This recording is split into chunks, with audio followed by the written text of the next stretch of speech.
आचरणनिवासाय नित्याय परमात्मने समुद्रा प्राणनादाय श्री जगन्नाथाय मंगलम। ओम श्री जगन्नाथाय नमः।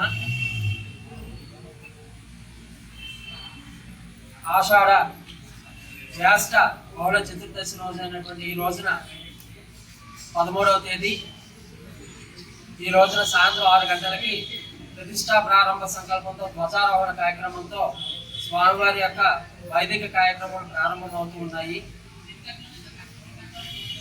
తేదీ 14/7/2026 రేపు స్వామివారు జలాదివాసాలు, క్షీరాదివాసాలు, పంచయాదివాసాలు, విశేష హోమములు అన్నీ జరుపుకొని 15వ తేదీ ఆషాఢ శుద్ధ పాఠ్యమి రోజు ఉదయం నేత్రోత్సవంతో స్వామివారి పునర్దర్శనం ప్రారంభం కాబోతూ ఉంది. 15వ తారీఖు సాయంత్రం సుభద్రాదేవి శాంతి కళ్యాణం అంగరంగ వైభవంగా నిర్వహింపబడుతుంది. అందరికీ నమస్కారం. నా పేరు టి రాజగోపాల్ రెడ్డి. నేను టౌన్ కొత్త రోడ్ జగన్నాథ స్వామి దేవస్థానం యోగా పనిచేస్తాను. జూలై 16వ తారీఖు ఉదయం గురువారం ఉదయం 9:30 గంటలకి స్వామివారిని రథం మీద వేయించేసి భక్తులందరికీ కూడా దర్శనం కల్పించడం జరుగుతుందండి.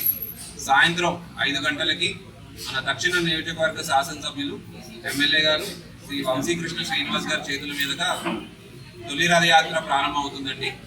స్వామివారిని టౌన్ కొత్త రోడ్ వద్ద ఆలయం నుండి కర్నూలు సత్రం వరకు రథం మీద తీసుకువెళ్ళి జూలై 17వ తారీఖు నుంచి 25వ తారీఖు వరకు దశావతారాల్లో అలంకరించి భక్తులందరికీ కూడా దర్శన భాగ్యం కల్పిస్తామండి. జూలై 26వ తారీఖు ఆదివారం సాయంత్రం 5 గంటలకి తిరుగు రథయాత్ర ప్రయాణం అనేది మొదలవుతుంది. ఆలయం వద్ద వరకు స్వామివారిని తీసుకొచ్చి మళ్ళీ ప్రతిష్ఠ చేయడం జరుగుతుందండి. ఆగస్టు 6వ తారీఖు మహా అన్నదానం ఆలయం వద్ద 5,000 మందికి ఏర్పాటు చేయడం జరుగుతుంది.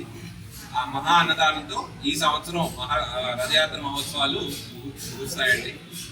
భక్తులందరికీ కూడా దర్శన వేళలు ఉదయం 6 గంటల నుంచి రాత్రి 9:30 గంటల వరకు కూడా ఏర్పాటు చేయడం జరిగింది.